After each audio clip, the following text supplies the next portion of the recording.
Hola, ¿qué tal amigos de la ciencia de lo pedagógico? Un nuevo capítulo que esperamos que les guste. Hoy día haremos un cierre de reflexión. Hemos reflexionado en varios temas, hemos reflexionado en recuperar la escuela, en convivencia escolar, en dónde estamos después de la pandemia. Pero vamos con el capítulo para que entendamos de qué se trata lo que vamos a reflexionar el día de hoy y también anunciar lo que se viene y por lo menos algún descanso. ¿Para qué? Para la ciencia de lo pedagógico. De ahí les explicaré. Nos vemos.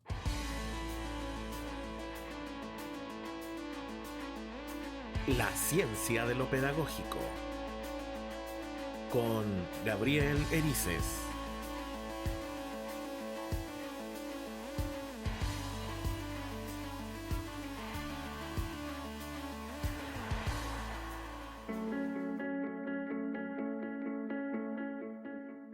Como les decía, amigos y amigas, en la introducción del capítulo de hoy, hemos reflexionado en torno a varios temas.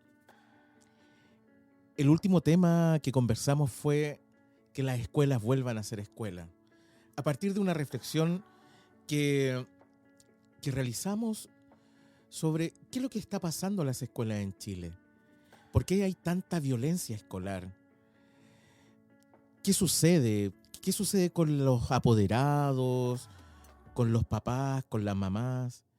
¿Qué sucede con los niños, con las niñas, los adolescentes y jóvenes? Es complejo, yo creo que no tiene una respuesta y lo vimos algo en el capítulo anterior. Pero también a la escuela nos sucede algo y eso lo habíamos conversado. ¿A la escuela qué nos sucede? Se nos olvidó ser escuela. ¿Y qué hay que hacer cuando se olvida algo? Tratar de recuperarlo. Que yo creo que ahí está la clave, por lo menos de parte de la escuela. De parte de las familias, no sé. Es complejo porque... Ahora, lo de la escuela también es complejo. Pero por último, la escuela puede ser un ente de cambio para quienes trabajamos ahí. Y por lo tanto, la cultura la podemos cambiar. ¿Va a costar más, 200, 300% más de lo normal? Sí, pero tenemos la posibilidad de cambiarlo. Pero sin embargo, a las familias es mucho más complejo y la respuesta podría inclusive ser capaz que un no. Entonces ahí también se hace otra reflexión, se hace una reflexión en torno a que las políticas públicas de nuestros países deben apuntar al desarrollo humano, pero el desarrollo humano visto no solamente desde las instituciones, ni solamente desde la economía, de la macroeconomía. Porque en la macroeconomía a lo mejor estamos súper bien, o estamos liderando y somos los mejores. Y entre países hacen competencias de esa tontera. Pero ¿saben qué? Donde está el problema económico realmente es en la microeconomía, es en el día a día, es en la familia de nuestra escuela que a lo mejor, no sé, pues, tienen que comprar pan, tienen que comprar el alimento y a lo mejor no les alcanza. ¿Y por qué no les alcanza? Porque los pesos, las lucas, o como dicen en otras partes, los dólares, los soles, no dan para el día a día. Ahí ya tienen un problema. Porque el tema del cambio de la familia, la transformación de la cultura, no está a cargo solo de la escuela. Está a cargo del gobierno de cada país, del Estado. Sea de la interpretación que sea, ya a estas alturas de la vida, que es poca, tengo muy pocos años, ya da lo mismo de qué lado es. Porque al final uno se da cuenta de que la sociedad de los partidos políticos está ahí. Finalmente terminan viendo su propio ombligo. Y cuando miran su propio ombligo, cuesta mirar el del otro o cuesta mirar a los otros. Yo creo que el día que el político de los países del tercer mundo sean capaces de ser seres humanos que miran a otros seres humanos, ser empáticos, ser capaces de entender qué es lo que pasa allá, más de esos sesgos complejos. Pero también hay otro problema. Y también no tiene que ver con ideología. Las empresas en nuestros países latinoamericanos piensan solo en sus ganancias. Y esto no tiene que ver tampoco por ideologías. ¿Saben qué tiene que ver? Por el egoísmo humano. Y ustedes se preguntarán, ¿qué tiene que ver eso con la educación? Yo creo que demasiado. ¿Saben por qué? Porque esas familias que no le alcanza el salario día a día, esas familias que no pueden sustentar su alimento día a día, que tienen que estar horas y horas y horas trabajando para tener algo de dinero, endeudarse con tarjetas de crédito de grandes tiendas, que son los únicos que les prestan dinero, pagar deudas por 36 meses, 48 meses, en donde pagan un artículo, que puede ser una ropa, cualquier cosa, que lo pagan 4 o 5 veces. Porque además el sistema no regula eso. Es un sistema poco solidario. Y vuelvo a insistir, no tiene que ver con ideologías políticas, tiene que ver con desarrollo humano, solidaridad humana. ¿Por qué? ¿Y saben por qué lo he repetido tantas veces? Porque pareciera que fuera de un lado o del otro. No. Y en esto hay que tener cuidado. ¿Y por qué? Vemos países de un lado o del otro, saben que eso es lo mismo. Hay países que han logrado ser felices, hay países que han logrado, son súper pocos en todo caso, y países que han logrado tener una educación de calidad absoluta. Pero ¿sabe qué pasó con esos países? Se dieron cuenta de que el asunto no solamente pasa en las escuelas, es del Estado. Y vuelvo al ejemplo que les daba antes. ¿Qué sentido tiene educar a alguien que solo está pensando en comer?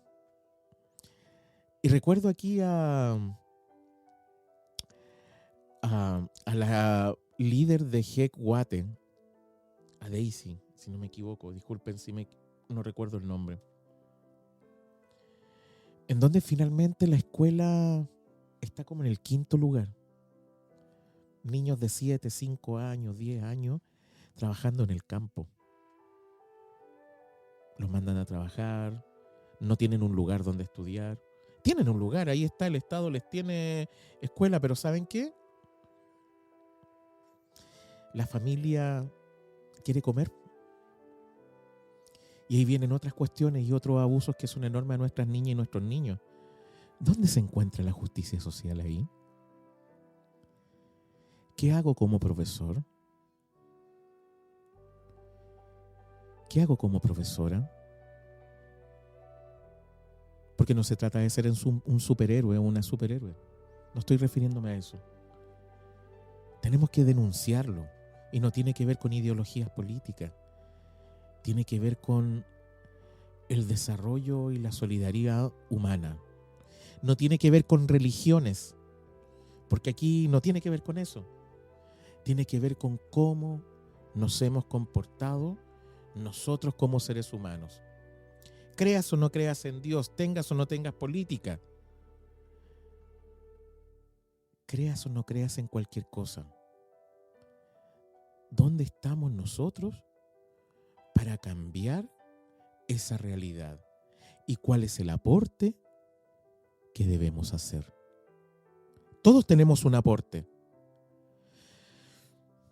Pero ¿saben qué? El quedarse callado no aporta en nada. El quedarse callado solo aporta al silencio. Y el silencio no sirve para nada. ¿Para qué? Me gustaría que fuera distinto. Y se los digo en serio. Pero ¿saben qué? Sé que no es distinto. Sé que no estamos bien en nuestros países. Y vuelvo a nuestra primera parte del tema. Las escuelas hemos perdido la capacidad de ser escuelas. Las familias no quieren ser familia. O las familias están muy, pero muy susceptibles a cualquier problema. No dimos el atajo a una internet segura. ¿Y saben qué? Se nos dijo como sociedad. ¿Qué pasa con el ciudadano digital? ¿Y por qué estoy hablando de esto? Porque los padres y las madres dejamos que nuestros hijos tuvieran el efecto Barney. Antes poníamos a los niños sobre los televisores y se quedaban tranquilos. Hoy día son los celulares, las tablets, las computadoras. Pero ¿saben qué? No es malo pasarle las tablets, los celulares y la computadora. No demonicen los artículos. ¿Saben cuál es el problema? Es que nosotros, los padres y las madres, no supimos educar a nuestros hijos en la ciudadanía digital. Puede ser por miles de factores, por miles de horas de trabajo, no estamos con nuestros hijos están abandonados porque tenemos que mantener una casa, tenemos que trabajar. Ya está bien, pero seguimos justificándonos. Son nuestros hijos. ¿Y por qué se los digo así? Porque nuestra justificación es un loco externo. Finalmente terminamos apuntando al Estado. ¿Y el Estado a quién termina apuntando? A la economía. Y ahí nadie es responsable. Por lo tanto, hay algo que recuerdo que tuvimos en la conversación de justicia social con Javier Murillo, cuando yo nombré en un momento la palabra vocación. Y él me corrigió y me dijo algo súper interesante. Me dijo hacerse responsable. ¿Qué es educar? Hacerse responsable. No se habla de la vocación. Se habla de la responsabilidad. Yo soy responsable del contexto. Yo soy un agente de cambio, pero en tanto, me hago responsable de lo que debo hacerme responsable. El Estado debe procurar una educación gratuita y de calidad. Y no porque sea de un lado político y del otro, no. Porque es función del Estado asegurar aquello, asegurar salud, pero una salud de calidad. Asegurar derechos, pero también deberes. Hacer cumplir los deberes a los demás. Porque no basta solamente tener derechos. Y nos hemos transformado en sociedades, nos hemos transformado en sociedades de solo derechos. Exigimos nuestro derecho. Oye, yo tengo derecho a esto, yo tengo derecho. Oye, no quiero pagar la universidad. Oye, necesito buena atención. ¿Ya ahí dónde están nuestras responsabilidades? ¿Dónde están nuestros deberes? Ojo, el deber no es salir a protestar.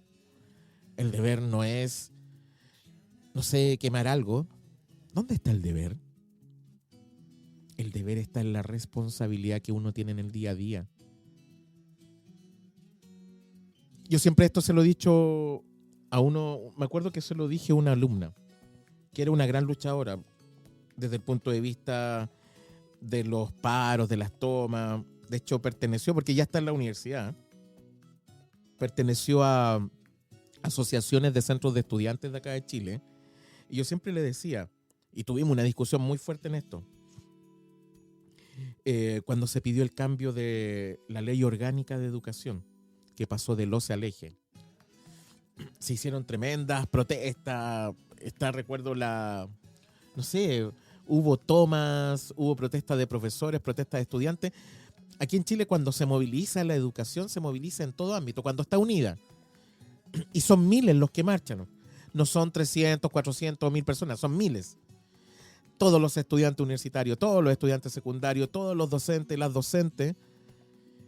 Y cuando se quiere un cambio en educación real. Pero yo le dije, ¿sabes qué sentí yo con este último cambio? Que los políticos terminaron dándose las manos, encerraditos, igual en una oficina, donde los canales de televisión los mostraron, y todos unidos haciendo una educación que no cambió mucho. A lo mejor se ganaron unas cosas, pero no cambió mucho. Y aquí voy a lo que hablo de las responsabilidades y a lo que me refiero con responsabilidad. Cuando hablo de responsabilidad me refiero yo, profesor, profesora. Cuando estoy dentro de una sala de clase y me cuesta mucho hacer clases, porque a veces los alumnos se me salen de la sala, o a veces los estudiantes me insultan, o a veces los estudiantes no quieren estudiar, o a veces un estudiante está dormido, otro está viendo su celular, pero hay también algunos que están despiertos, viéndote y escuchando. Pero soy profesor y profesora de todos. Si no tengo la capacidad de poder realizar mis clases, pidamos ayuda. Yo sé que hay directivos que son súper complejos, sobre todo en los países del tercer mundo. No todos, y en esto tengo que ser súper sincero porque he conocido a directivos, pero en donde yo me sacaría el sombrero por ello. Pero hay otros que lo único que piensan es en desvincular a las personas. Este profe no me sirvió, chao. Esta profesora no hace clases buenas, ni siquiera lo fue a ver. O lo fue a ver en un momento en el cual realmente le fue mal. O lo fue a ver y no hubo un seguimiento ni una retroalimentación para que mejorara. Y en eso muchos profesores tenemos razón. Hay directivos que actúan de esa forma, pero hay otros que no. Pero también seamos solidarios entre nosotros, nuestros compañeros. Porque no solamente le puedo pedir ayuda a mis directivos. ¿Por qué no le pido ayuda a mis compañeras y compañeros que son profesoras y profesores? Y cuando un compañero o una compañera profesor me pide ayuda, ¿se la doy? Y cuando no conocemos la respuesta, investigamos.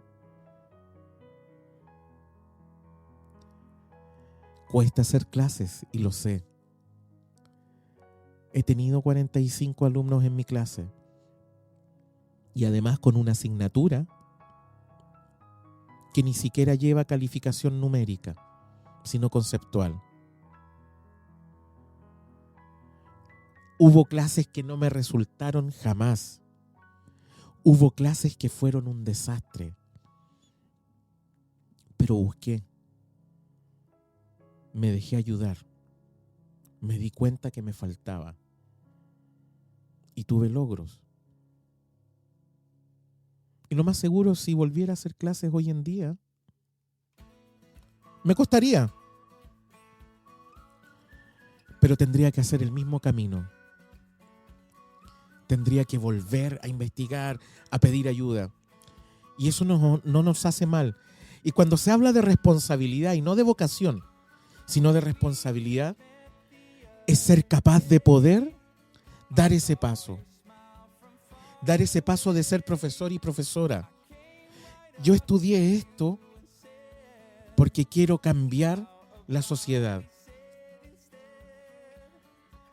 Como cuando hace Michael Apple la pregunta en su libro, dice, ¿puede la educación cambiar la sociedad? ¿Puede la educación cambiar la sociedad? Bueno, sociedad suena parecido, pero ¿puede cambiarla? Gran pregunta. Léanse ese libro. Yo creo que uno de los mejores libros de educación, de justicia social, pedagogía crítica.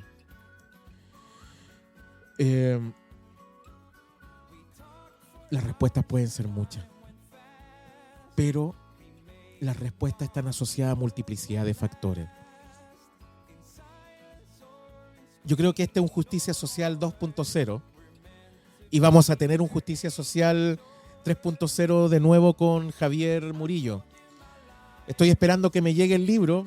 Al parecer la próxima semana ya me llega el libro de el último que escribió Murillo con Juan José Vergara. ¿Y por qué lo estoy esperando? Porque obviamente quiero leerlo y para poder comentarlo con ellos, con quienes coordinaron la escritura. Porque ¿saben qué? Hay muchos factores que hacen que la educación no sea de verdad una educación. Y entre paréntesis, cuando hablamos de que las escuelas deben volver a ser escuelas, no transformemos nuestras escuelas en cárceles, no transformemos nuestras escuelas en paraísos tampoco. Porque ¿saben qué? Hay apoderados que reclaman, y yo creo que en cierta medida tienen razón, que quieren que las escuelas sean seguras. Pero que sean seguras en cuanto a burbuja. En una escuela en algún momento debe haber, y va a haber a lo mejor una pelea entre una persona y otra persona. ¿Por qué? Porque lamentablemente, por nuestra condición humana, no determinada, no determinista, sino que porque a veces no podemos controlar nuestras emociones, no sabemos cómo dialogar, las personas terminan en agresión física o verbal. Ojalá que nunca sucediera eso. Pero para que eso no suceda, tenemos que dejar de ser una sociedad enferma, en donde estamos con ansiedades, estamos con angustia, con muchas cosas.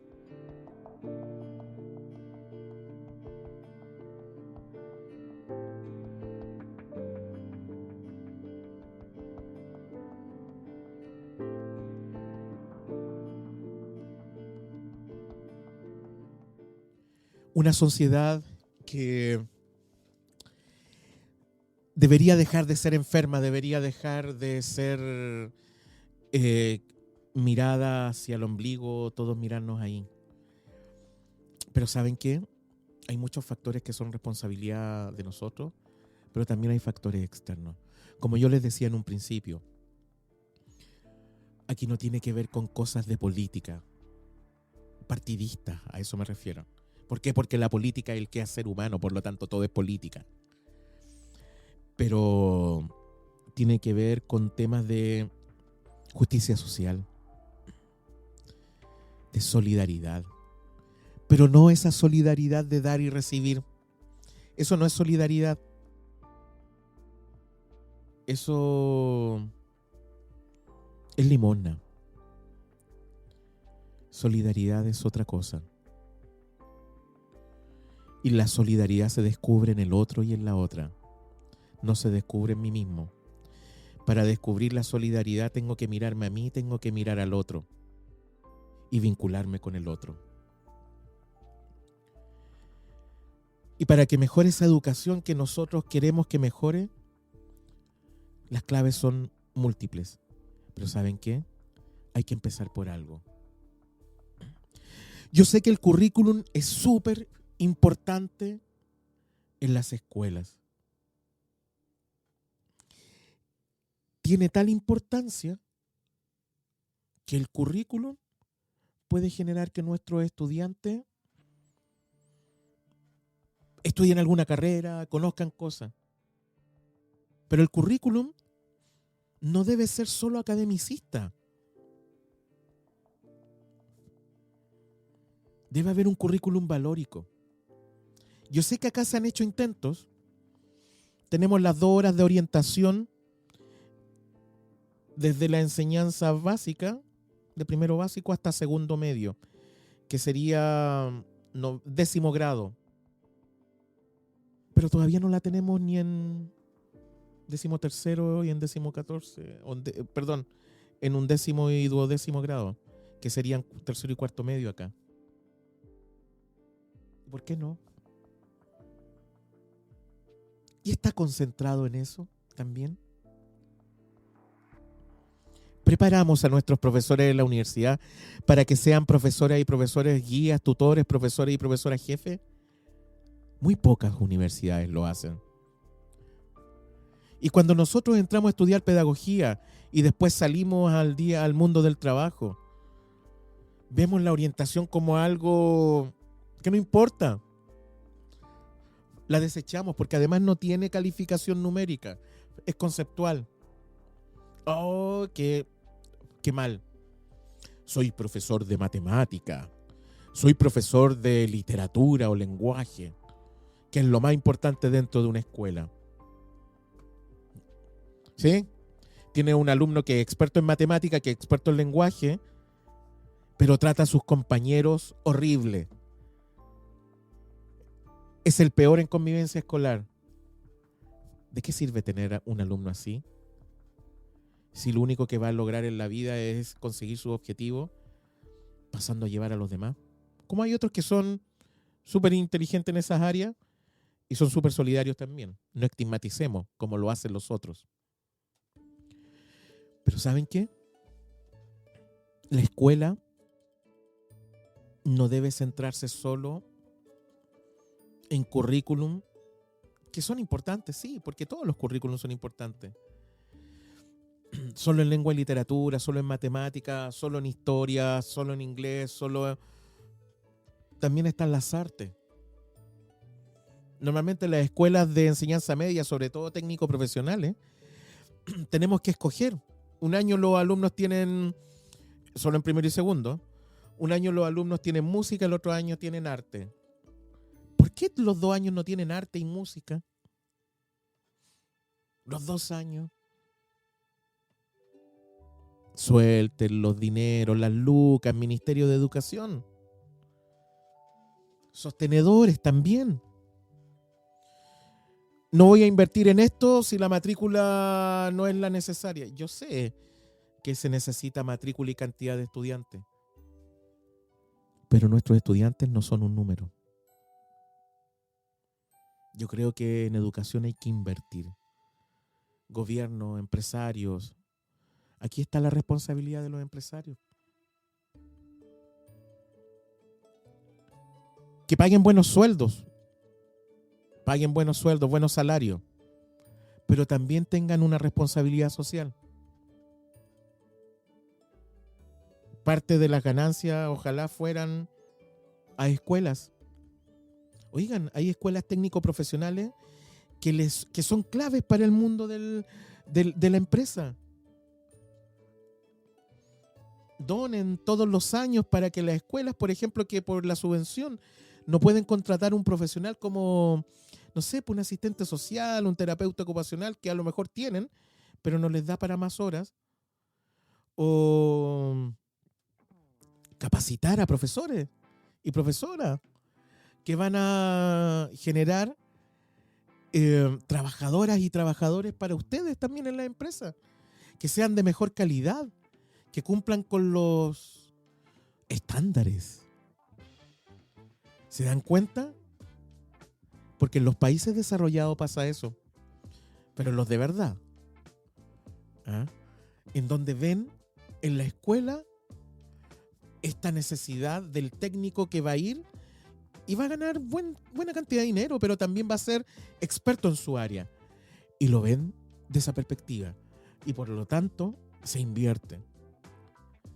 Eso no es pensar desde lo chiquitito. Yo gano mi dinero, yo gano mi esto, yo gano esto, yo gano esto. ¿Se dan cuenta? Eso tiene que ver también con solidaridad. Las escuelas que las escuelas que tienen a los estudiantes de las familias más ricas de nuestro país deberían también trabajar en este currículum solidario.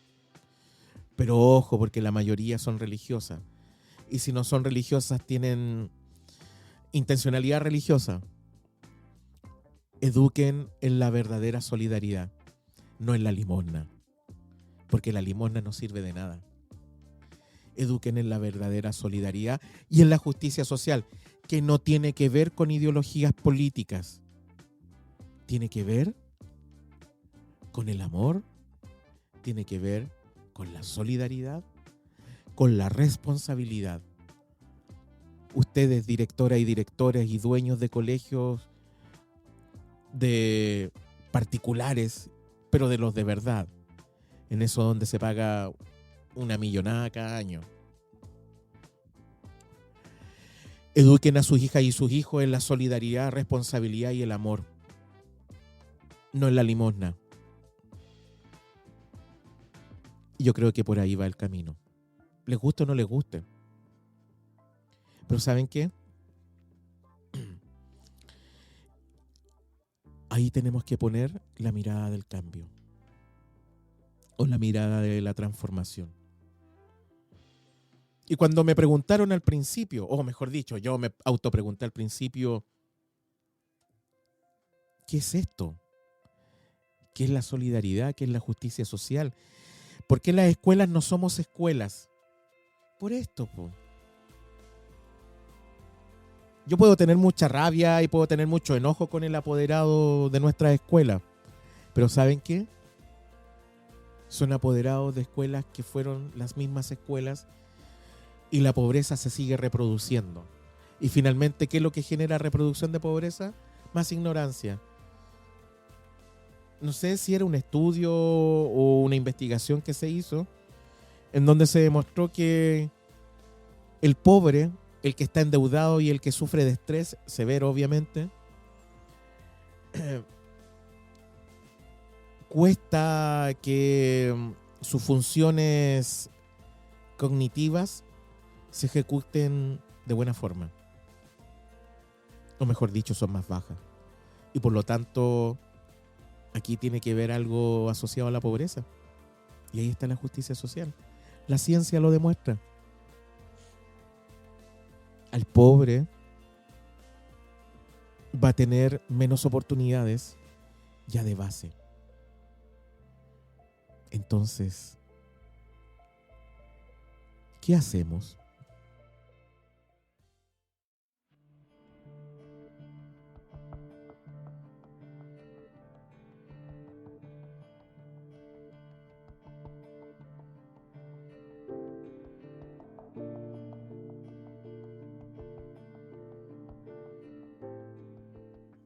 ¿Qué hacemos? No es fácil la respuesta.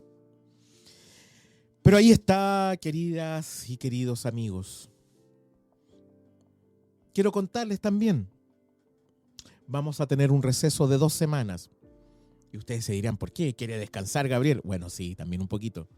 Ha estado complejo esto de la escuela. Y quiero concentrarme en algunas cosas. Pero no los voy a dejar. Si no me equivoco, este es el capítulo 41. Así que el capítulo 42 ya vamos a tener entrevistados. Porque también durante estas 2 semanas voy a entrevistar, voy a grabar programas. Espero grabar varios que van a estar asociados a varios temas.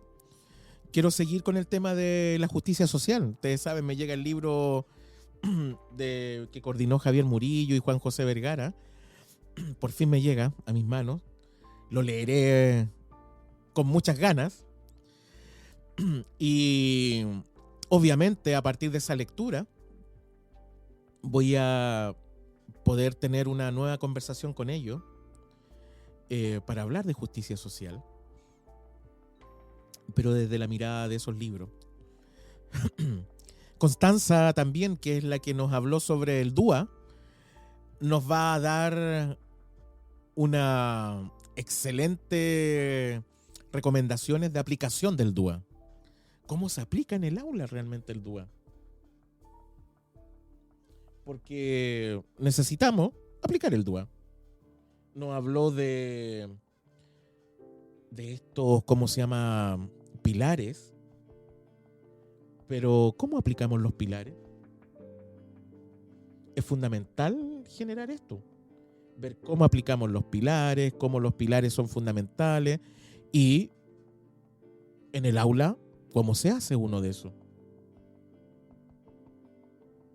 Entonces, amigos, nos vienen excelentes programas.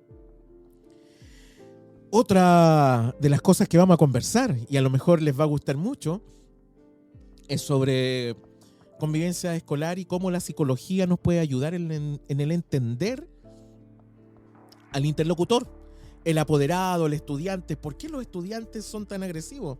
Vamos a tener a lo mejor la invitación de un psicólogo que ustedes ya conocen, mexicano, y a lo mejor también un psicólogo chileno para poder entender el fenómeno.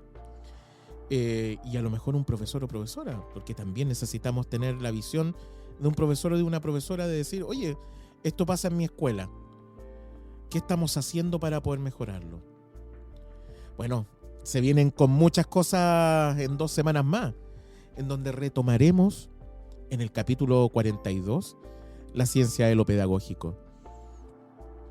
Eso pues, amigos y amigas, recuerden, por favor, compartan este capítulo. Fue un poco denso, sí, a lo mejor me fui en profundidad, a lo mejor a alguno no le gustó, pero pónganlo ahí en los medios que usan para escuchar estos podcasts. En Apple recuerden poner seguir, hacer comentarios, en Spotify es lo mismo, en Spreaker si usan la plataforma, en iHeartRadio también, y en otras más que se escuchan, en Deezer también, para que ustedes puedan, comentar. De hecho, yo también lo alojo en YouTube, y a través de YouTube también se pueden generar comentarios. De hecho, es un canal de YouTube que se llama, si no me equivoco, La Ciencia de lo Pedagógico. Y ahí ustedes pueden también comentar. Pueden también ser seguidores del canal. No está mal. Pero la idea es esa. Así que los invito a que nos puedan seguir, a que puedan seguir escuchando el podcast. Voy también a republicar durante estas 2 semanas algunos capítulos anteriores que también les ha gustado para aquellos que no los conocen y ustedes puedan compartirlo. Así que eso pues, amigas y amigos. Espero les haya gustado el capítulo de hoy. Esta reflexión, una pequeña reflexión, no es para tanto tampoco, pero compártanla. Si no les gusta, díganlo. Y es fundamental comentar. Si estamos en desacuerdo, es bueno comentar el por qué estamos en desacuerdo. Y si estamos de acuerdo, a ver, profundizar y ayudar. Todo va en compartir. Eso pues, amigos y amigas. Así que espero les haya gustado. Un gran abrazo a la distancia. Y nos vemos en otro capítulo más de La Ciencia de lo Pedagógico.